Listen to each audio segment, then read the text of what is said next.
Hello and welcome to another video. Today I'm gonna be talking about how to shoot in S-Log3 with your FX30. And I never thought that I would be sitting here talking about how to shoot with S-Log3 because I was a big hater of S-Log3. When I used to have my A6500, I had so many headaches, and one day I even traveled to Las Vegas. I shot everything in S-Log3, and when I came back home, the footage was garbage because I couldn't see how that would look like. So when I got the FX30, I really want to learn the very baby steps with S-Log3. So I want to share with you how is my settings, how do I set up my camera, how can you import the LUTs into your camera, and how can you make your display to show you the footage in 709 so you don't need to be stressed on trying to predict how your footage is gonna look like. So let's start talking about how can you set up your camera for S-Log3. You gotta be firstly super attentive about how mode are you shooting. Don't accidentally choose the photo mode because there your video settings are gonna be all spread up. You're gonna be able to set up everything you want, and that's not the ideal.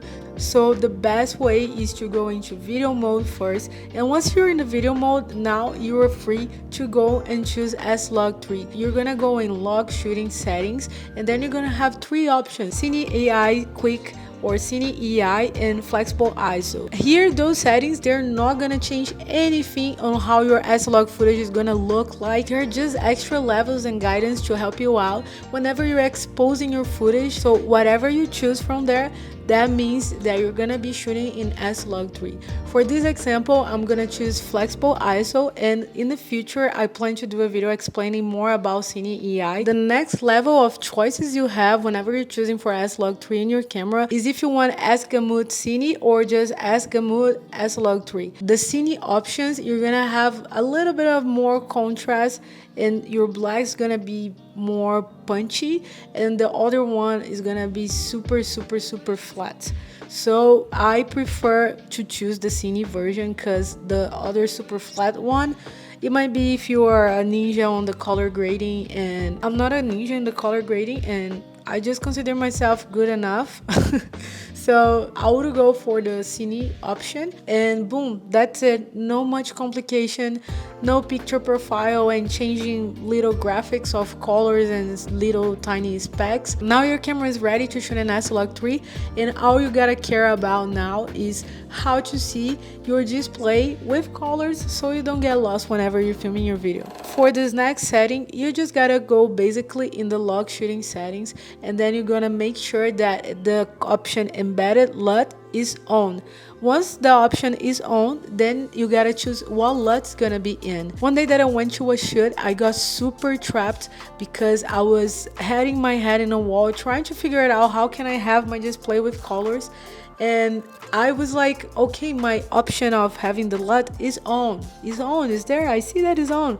But when you get the camera from factory settings, whenever your LUT is on, your LUT might be on S-Log3, because the extra step that you need to do is go in the LUT options and choose what LUT do you want exactly. Your camera said, yeah, LUT is on, but what LUT do you want? Tell me, because now for factory settings, I'm gonna be on S-Log3. And oh my god, I took so long to understand, and I found no video explaining this little tiny thing. So yeah, just go in the options of LUTs, and then you can either put on Rec 709 or Rec 709 800%, or you can choose one of the LUTs you probably imported to your camera so you can see already with one of those LUTs. And now we go to the coolest part of this camera, that is how can you import your favorite LUTs into the camera so you can already shoot your footage and see how it's gonna look like in the final. You're just gonna basically get your beautiful SD card, you're gonna put it in your computer,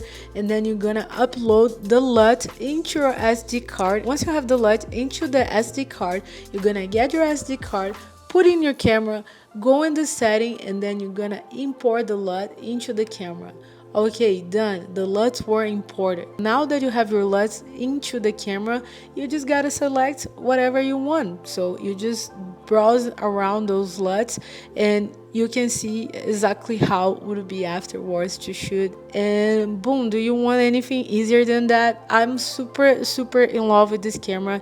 I feel like shooting an S-Log with this camera is another level. Things are so much easier, so much smooth. And when I bought this camera, I even sit down with myself and I was asking, okay, everybody shoots in S-Log 3. I know that everybody likes that, but for my type of shoots and the stuff I like to do, that is very chill, easy, and I prioritize an easy workflow in the post. And then I just realized that it's like choosing a hamburger from a fast food chain or choosing a hamburger from a homemade place. The process of making the color of your footage and playing with a flat footage and creating those colors and playing with contrast, saturations, and the small details of the color of your footage, it can be very pleasing and can be super fun, and you feel like you were creating something from scratch. And whenever you shoot your videos already in Rec 709, you don't have that extra work, that extra touchy moment.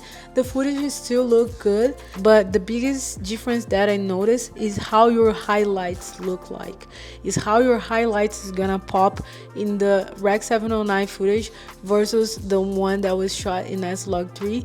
And also basically your dynamic range, the contrast between your highlights and your shadows and your blacks. And being truly honest with you, if none of those stuff actually matters for the type of shooting that you're gonna be doing, if you're having fun with friends, if you're on a trip, and if you're doing something just for fun and you're enjoying the moment and you think like, oh, I gotta shoot an S-Log 3 just because everybody else does, sometimes you just want a quick fast food hamburger. You're not always gonna be looking for the handmade, the crafty hamburger. If you have any questions related to the FX30 or S-Log 3, please drop in the comments below, and I see you in the next video.